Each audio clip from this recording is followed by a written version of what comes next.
start us off. David, we saw last season how important it is to win the group, not just qualify, but to win the group. And to get it done a game early would give you a massive opportunity to rest players for the last match as well. Yeah, it would do. So we're fully aware of it. We hope we can do that. So we'll go out with the intention to win it and go out with the intention of getting through and hopefully getting it done early. I think whatever you say, we've still got Premier League games. We've got Manchester United at the end of this week, which we've already had a game on Monday, now a game on Thursday.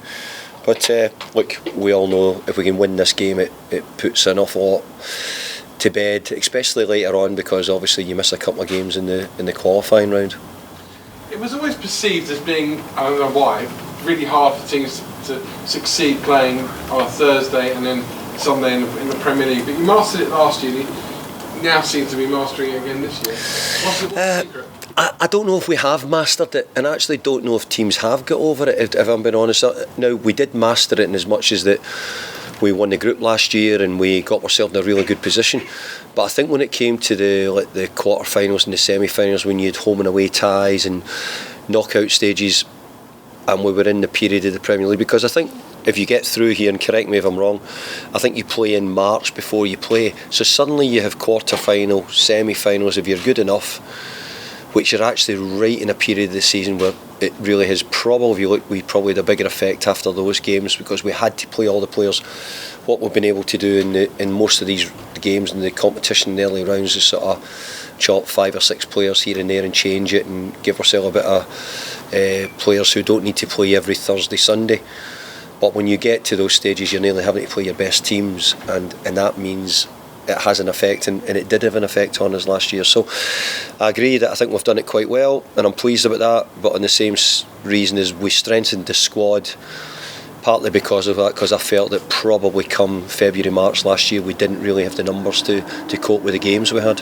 From a layman's point of view, what is the difference between Wednesday, Saturday, Thursday? I mean, is it just a psychological thing, or is it playing 2 o'clock on a Sunday? It's a really good question. I had the same problem when we was at Everton. I had the same problem with 1 year. The year at Man United, we were going into Europe, and we thought we were going to have that situation. I think just the Thursday, Sunday, there is a psychological thing about it, but I definitely think that the lack of recovery, getting ready, the lack of preparation time between the game on a Thursday, and you have to think that you're not finished, you're probably not away to midnight most nights after games. If you're away from home, you're having to travel back, you're probably at best having a day, half a day to try and get yourself ready for the next game, and to be prepared for the Premier League games, that's really difficult. Finally, winning at home is now not a problem. In fact, London Stadium seems to be a real fortress for you. It's taken a long time, but in the last year and a half or so, you seem to have made it that it's not only your home, but it's somewhere that other teams don't enjoy coming to. Again, what have you done with the team to, apart from winning football matches, that's made that possible? Because for a long time before that, it seemed like it was almost the other way around. Teams enjoyed coming. Well, I think it's a little bit the opposite. I think it's the supporters have found at home now and realised this is where home is. This is where your team play. This is the team that many of them supported their whole life. Yes, many might not have wanted it to be the case, but I have to say that I think the supporters have taken to it and said, look, this is what we've got. We're probably, I don't know, we're going to be there for 100 years now, so we might as well show everybody what we're going to do and how we turn it into a hard place to come, a fortress, as you said.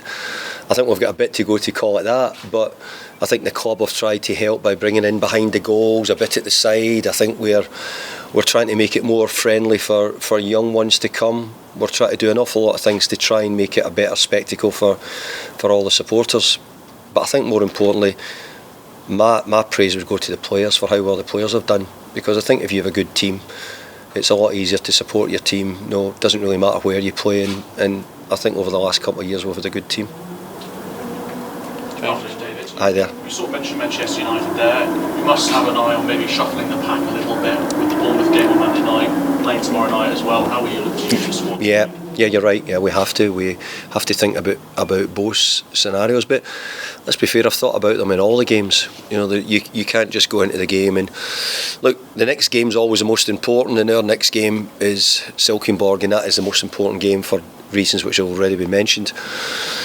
But we've also got other things we have to keep in mind. We're trying to keep ourselves as fresh and ready for the level of games we've got coming up.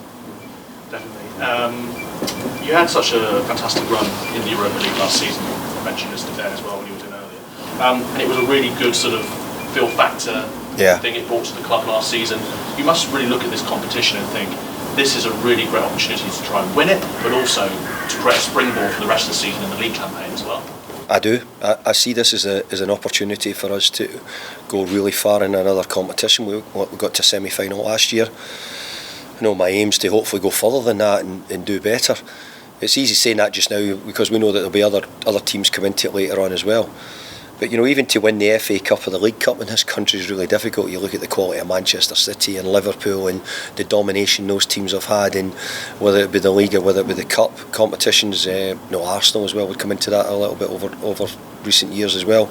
But I think this competition, we've got to try and do everything we can to win.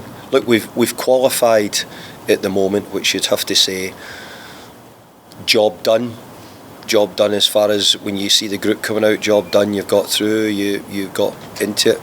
I think the next little bit you're just saying is, can you sort of put the icing in the cake really and get ourselves the win the group, which would mean that we miss out one game, and at least I think we're going to last 16 or something, last 16 in March. And just one last question for you, David. Have you had a chance to look at that handball decision that went in your favour on Monday night? And have you sought any clarity on it from the PGML, NOL, I should say? There seems to be a lot of confusion about handball rules at the moment. I don't know what you sort of think about it more generally. I have seen it. I think Thiel's arm's at his side, tucked in. I don't see any way it's out away from his body.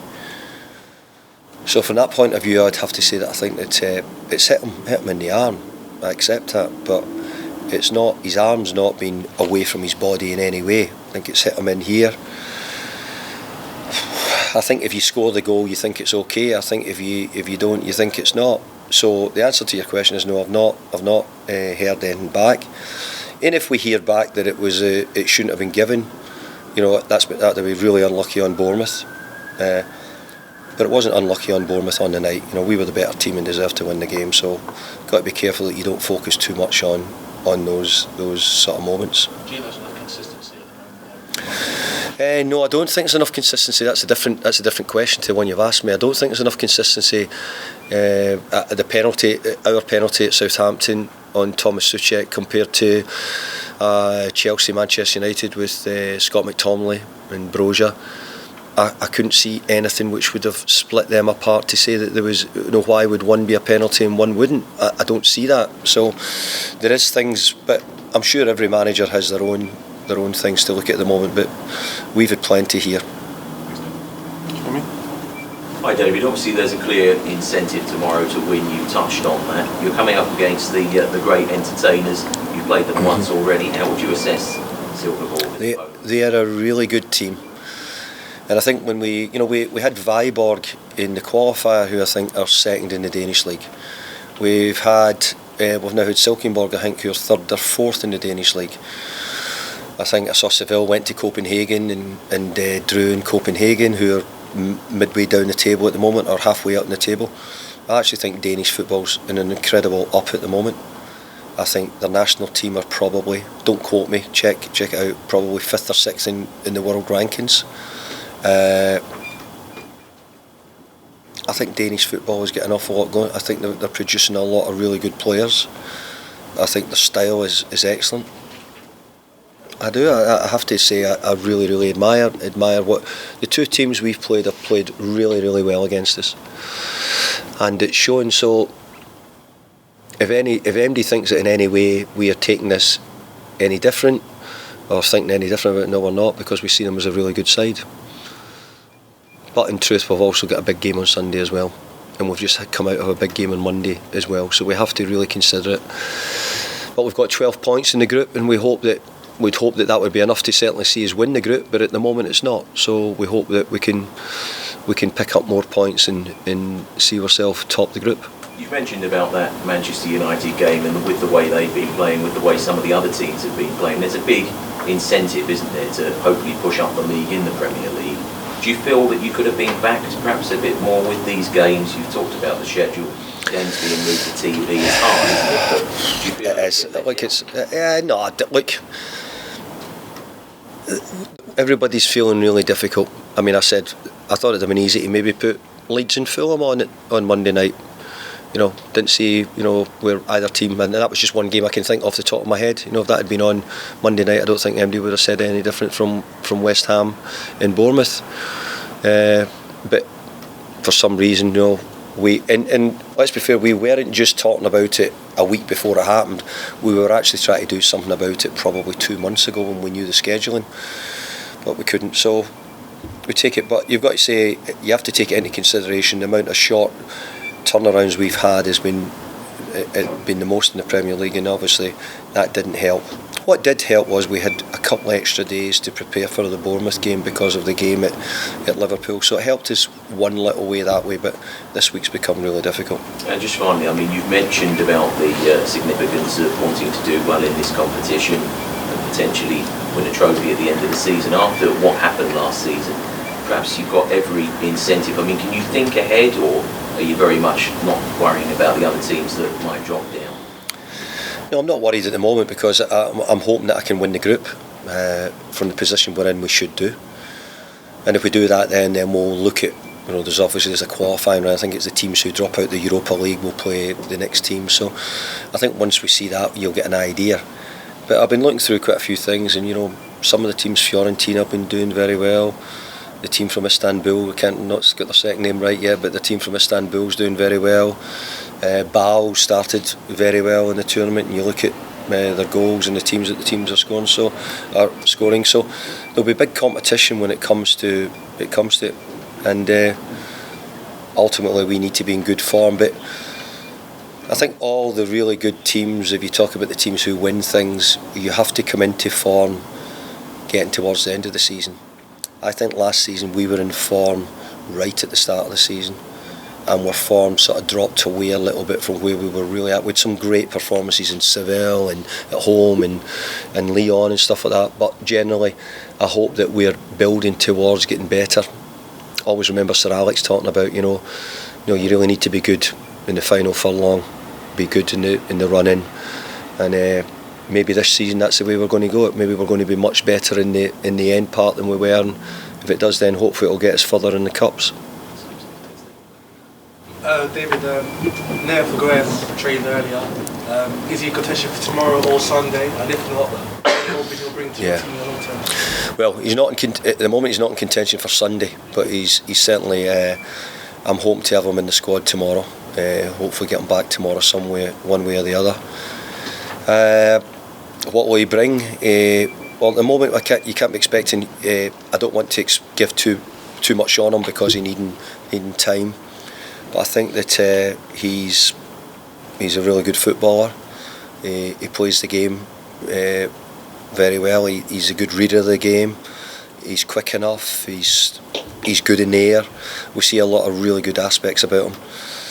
But because he's not played any Premier League games, because he's had no games, it's really difficult for us to give an overall judgment. So no, I don't think he's ready to go into the Premier League yet, but I think he could be ready to play in a few of these games. Are you sort of half wonder whether to play for under-21s, or you don't really want to avoid the risk? We thought about playing them. I think if our 21s had been at home at the weekend, I think I'd done it with the 21s were away to Brighton. I think if he'd been at home, I think I'd have probably played them. I just didn't see the point. I wanted to. But we're always trying to get the boys back. He's keen. He's a really good lad. He's a great character. He's settled in really well liked within the group.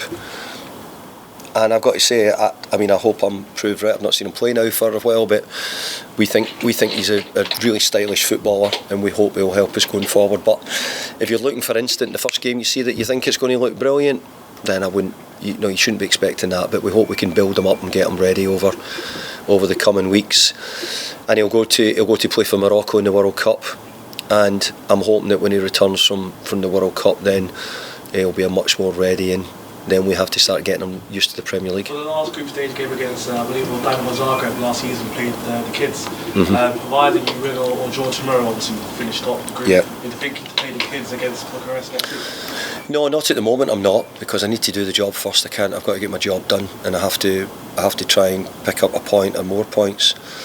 The difference we've got, as you probably know, the people who watch, where we've got a really young group of under 23s this year. Last year we were more experienced. The team were finishing second in the Premier League 2 and doing really well. We sent a lot of the boys out on loan or moved on. We're a much younger group at the 23s, so it limits my options what I've got with the younger boys at the moment.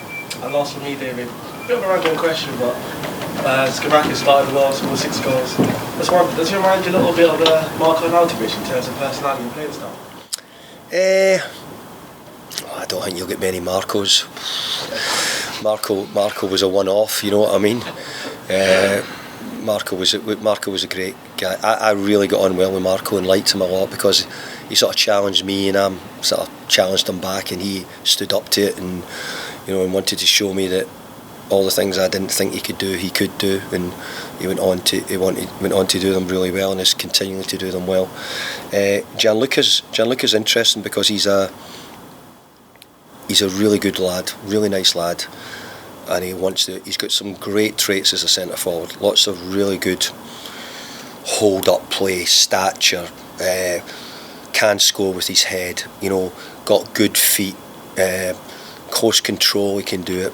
He's got a cannon in his right foot, so he's got an awful lot of traits where you go, wow. Now there's a lot of things which I think we can do better. I think he needs to get in the box quicker. I think he's laboured outside, but I think that's partly because he's nearly hoping he gets it outside, because he's got a boom of a right foot. His movement's good. There's bits which I think he could look at when we're trying to show him some stuff what we think maybe could help him. But he's a really good character. But I keep saying this, see, to find really good young centre forwards nowadays, it is really hard. The level. I watched Silkeborg last night against Chelsea. It was a great game for all the ones who watched it. Great game, and the quality of what Silkeborg have got, so young centre forwards and what's required, and and it's really nowadays so difficult to get someone who can come in and make the difference as a centre forward. Really, really hard. And Kane's, and there's some special centre forwards. Haaland is, Jesus at Arsenal are all really special, but to get one like that's really, really hard. So we're hoping that he's going to get better. We really do. And the big thing about him is he's really all ears. He's sort of everything at the moment's exciting to him in the Premier League, and new, which we hope he'll get better with. More? Yeah, it must be a really exciting moment for the squad if Nath is in the squad for tomorrow, because they're really get on with him already, it seems. Yeah. And does feel like a new signing, because I know it's not really frustrated you. Yeah. I mean, you've got to remember, as we tried to sign him 2 years ago. We tried to buy him not last summer, the summer before, and we couldn't get him. They wouldn't sell at the time, and we kept our eye on him, and his form kept the same and better. We like to he will give us hopefully natural left-footed balance as a central defender, which I'm always keen to have if I can get it. And over the years, if you look how well Angelo Agbonna's done for us, given us over the couple of years we've had, he's been brilliant, Angelo. But even at Angelo's age, I needed to have competition for Angelo. So I see Nath, I'm getting his name wrong every day. I see him hopefully giving us something which we've not had. But again, there's always that bit when you're bringing players in that you're just needing to say, come on, you need to give us a bit of breathing space to see how he gets used to playing against what come up against, in the Premier League. Have the Morocco national team been in touch with West Ham and yourself regularly about maybe pushing for him to play, get a game in before? No, they've been great. Once when his injury, we sent him back to their base with Morocco, and he went back and he done all his early rehab with them, and they saw him through the early stages, which was very good. At the moment, I've had contact with one of the scouts from Morocco, who I think is probably quite keen to get out and see him playing before the World Cup. So hopefully, we're really looking forward to him back, and he's a really enthusiastic guy, top enthusiasm with what he's doing, and he's really good in the dressing room as well. So So my sort of worry is just, and I probably repeated myself 4 times, is getting him used to the standards and the physicality of the Premier League. That would be my bit. It's not really anything as a player I'm overly worried about. Can I ask about Cornet and Dawes and Corney's had a small sort of, he had a setback in training, so Corney's not available, and we don't know if it's, couldn't tell you if it's another week or another couple of weeks, but it's a bit of a setback with Corney. Doss is improving, but not fit for the game, not fit at the moment. And Paqueta, as you know, is not available because of his sort of, I'm going to call it his collarbone, to make it simple for him, because of something up here. So, but hopefully they're not too far away. Sunday. It'd be really touch and go, I think, for Sunday as well. It really would be. Yeah. Sorry, Dan, I've got one more. All right. But just another one on that. I mean, Ben was in here just a minute ago, and it was really funny saying he doesn't understand French, but he knows they're all having a good time in the dressing room. Yeah, they are. I've said it, and you probably heard me saying it a few times. I said we've got an incredible team spirit. Really is behind the scenes here. There's a great team spirit, and hey, by the way, I fight them and challenge them, and all the new boys have got to join us, and exactly how we want. But I've got to say, the new boys their characters have been really impressive to me. Do you insist they also take English lessons? I mean, I don't know how standard is anyway. Well, look, I went to Spain. I tried to take Spanish lesson, and I couldn't speak Spanish in a year. I tried my nuts off to speak Spanish. I really did, and I think if I got another year, I might have got better. Well, I would have definitely been speaking it if I got another year at it. So yes, so I'm not one maybe to comment on them because I didn't do it, but the fact of the matter is we do. Saeed's English for the amount of time he's been here has not been great, but I've got to say, Naif, brilliant English. Gianluca, brilliant English. What else we got? Emerson, fantastic English. Strange enough, Paqueta can't speak it, but I think he understands it, and he's doing really well, and I think he already speaks about 3 or 4 languages, so it might be something I hope that he might pick up quite quickly. I was going to ask you one very quick one. Talking about the Monday night game playing this week, would you like to see it as a rule in future? If you're playing Thursday night in Europa League, teams don't play Monday night, that would be quite a simple solution to it. Yeah, I'd think so. But I also saw the thing about the Champions League teams who played Wednesday and sometimes had the 12:30 kickoffs. You know, which you would say that's a little bit. Now, did they change that rule? Did they say that there would be no? Have they changed that? They can't put the Champions League. You can only play 5:30 now. So they have adapted that to try and give the players a little bit extra time. So it does seem strange that you would sort of go Monday night, Monday, Thursday, Sunday. Now, if you said, hey, you've got it 1 week a year, you know, you might need to live with it. This could blow away, don't worry. Monday, Thursday, Sunday, you might say, hey, well, that's it. But we all know this is a really busy schedule. And by the way, I think somebody asked me a bit about Declan Rice and Jared Bowen, and if you look at Paqueta wasn't involved. So if we're playing them Monday, Thursday, Sunday, and they're leading into a World Cup, and I thought some people were saying to me, what are you doing playing them in every game when they're just about to start a World Cup game? Last couple, guys. Sorry, last couple. Thomas from Denmark, I think. Yeah, sure, no problem. Ken Nielsen said that he hoped that you will rotate 11 guys because then they would perhaps have a fighting chance, but you will still be huge favourites. What do you say on that? Well, first of all, I'm going to congratulate him on how well he's done with his side. You'll know more about Danish football than probably MD in here, but I've been hugely impressed by how they've played, what they've tried to do. We were in the first game, and we knew exactly how difficult it was going to be. I mentioned Viborg there as well. You know how well they've done. So I don't think we certainly in any way would we underestimate. But we have got ourselves in a good position, and if it was Silkeborg sitting with 12 points and we were sitting with 6, we'd probably be saying, whoa, they look as if they're a long way away from.